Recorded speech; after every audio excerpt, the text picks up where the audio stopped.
मराठमोळा reel star आणि influencer Prathamesh कदमचं आज निधन झालं। प्रथमेशच्या निधनामुळे त्याच्या सर्व चाहत्यांवर शोककळा पसरलीये। प्रथमेश गेल्या काही दिवसांपासून आजारी होता। आज त्याची प्राणज्योत मालवलीये।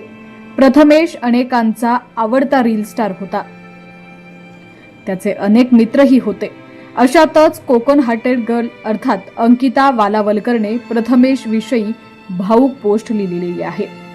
अंकिताने सोशल मीडिया समोर प्रथमेशचा फोटो पोस्ट करून लिहिले की प्रथमेश, आज तुझ्या अंत्यदर्शनाला तुझ्या घरी आले। तू कित्येक वेळा घरी यायला आमंत्रण दिलंस, पण कधीच येणं जमलं नाही। आज तुझ्या आईला हतबल पाहून काय घडलंय हे क्षणभर कळलंच नाही।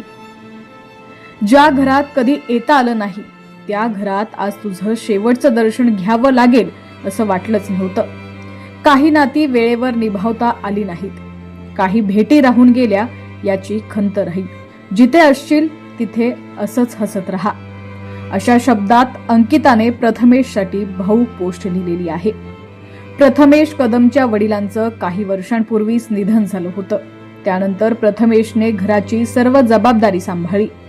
आईवर दुःखाचा डोंगर कोसळला असतानाही प्रथमेशने आईला नव्यानं आयुष्य जगण्याची उमेद दिली।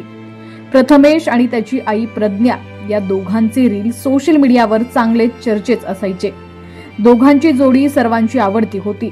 या कठीण काळात प्रथमेशचे असंख्य चाहते त्याच्या आईच्या पाठीशी असून त्यांना आधार देत आहेत।